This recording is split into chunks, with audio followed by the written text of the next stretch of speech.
Slum-free India has been one of the key goals of the government and for which various housing schemes have been launched over time.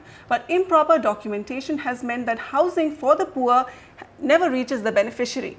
The DDA is now looking at using the Aadhaar number to address these issues and make sure that the flats go to the targeted beneficiaries. Onitam Ojha reports.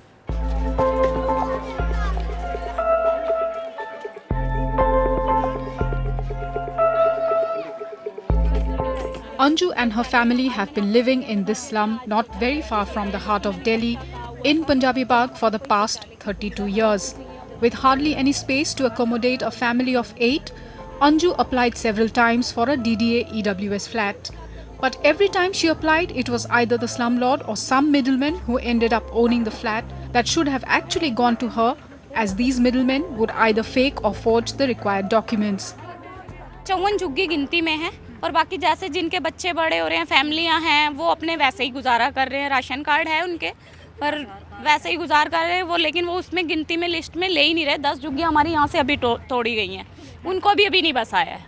वो demolition slip मिला DDA के तरफ? नहीं, हमें कुछ slip नहीं मिला अभी।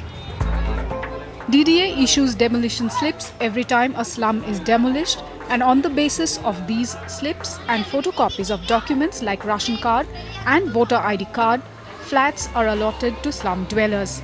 But top DDA officials admit that these documents are forged or duplicated, and this is one prime reason why the genuine beneficiaries get left out. DDA officials say that the pricing of the 250 to 300 square feet flats is another trigger for frauds in the DDA housing schemes. There are a lot of names in the voter list. Anybody can get a fake ration card made or pick up a ration card which has got similar names and then try to come and claim. We are giving a flat which is almost 40 to 50 lakh rupees. We are giving it for a pittance, almost 4-5 lakh rupees only. So that benefit should go to the genuine people. DDA is now knocking the doors of UIDAI to help the authority plug loopholes in the identification and allocation process in its housing schemes. DDA is now in talks with UIDAI for the use of Aadhaar numbers for proper identification of the beneficiaries. DDA is now in the process of setting up an Aadhaar facilitation center within the DDA premises. There are some people who own the juggies, others rent it out. So that is the kind of model.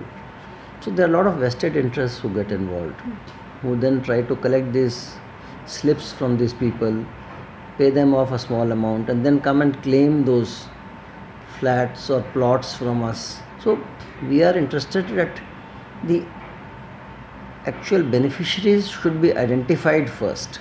At a national level, I think Aadhaar is a very safe way of establishing the identity of the person. Delhi slum population is estimated at about 18 lakhs, concentrating in areas like Sangam Vihar, Kusumpur Pahari, Paharganj, Simapuri and Kathputli colony, which is being relocated. DDA has so far allotted 4 lakh flats for slum rehabilitation. Another 2,400 one-bedroom flats are ready for allocation in Dwarka, and the authority is all set to construct about 30,000 flats in the LIG EWS category.